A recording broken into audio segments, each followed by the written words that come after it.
Well, good afternoon and welcome to the Idahoan Show. You may recognize my archer's rifle, the muzzle loader that's designed to have the handling characteristics of a bow and arrow. Now, it occurred to me to wonder, what if you extrapolated this concept into the era of magazine-fed, cartridge-firing, centerfire rifles? So I came up with an idea for an archer's rifle 2.0. It would actually be pretty easy to put together because it would use mostly off-the-shelf components, specifically AR-15 components. In fact, it would be basically like building an AR-15, except that you would leave off the gas system, you would leave out the fire control group, you would modify the bolt carrier group so that when the bolt carrier is all the way forward, the firing pin would protrude. Basically, it would have a fixed firing pin.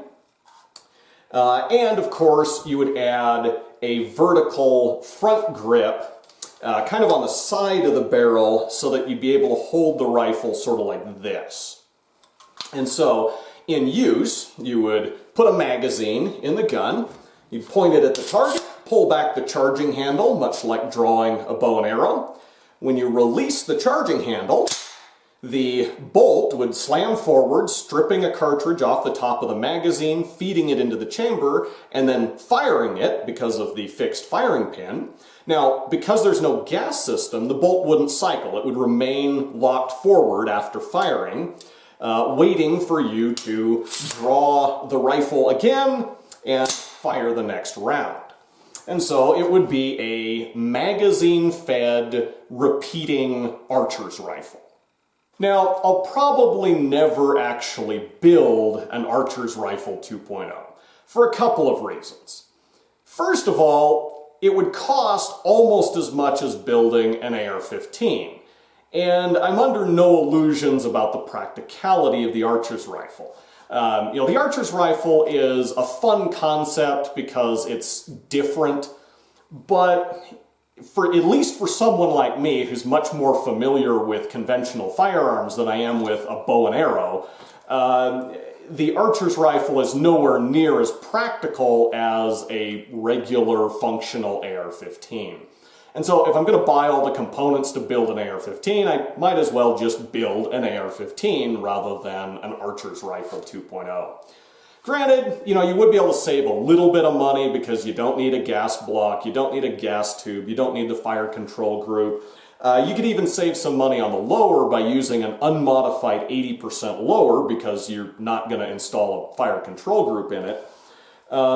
But that really isn't going to save you that much money. I mean, a basic fire control group is only about $20. You can spend a lot more than that on a custom trigger if you want to for an AR-15, but you don't have to. Similarly, the gas block is probably a $20 part. And, going from a regular finished lower to an 80% lower, again, is probably only going to save you $10 or $20.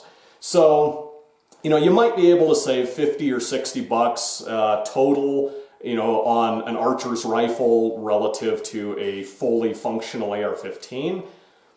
But that's not that big a difference compared to the cost of building an AR-15. So, yeah, so just from a practicality standpoint, I'd be hesitant to actually build an archer's rifle 2.0 when, for essentially the same investment, I might as well build a regular AR-15. However, there's another significant issue to consider, and that is, imagine what would happen if you took the bolt carrier group out of the archer's rifle 2.0 and you put it in a regular AR-15. You'd put a magazine in the gun, you'd go to rack the charging handle, and then, just like in the archer's rifle, the bolt would strip a cartridge off the top of the magazine, feed it into the chamber, and fire it because of the protruding firing pin.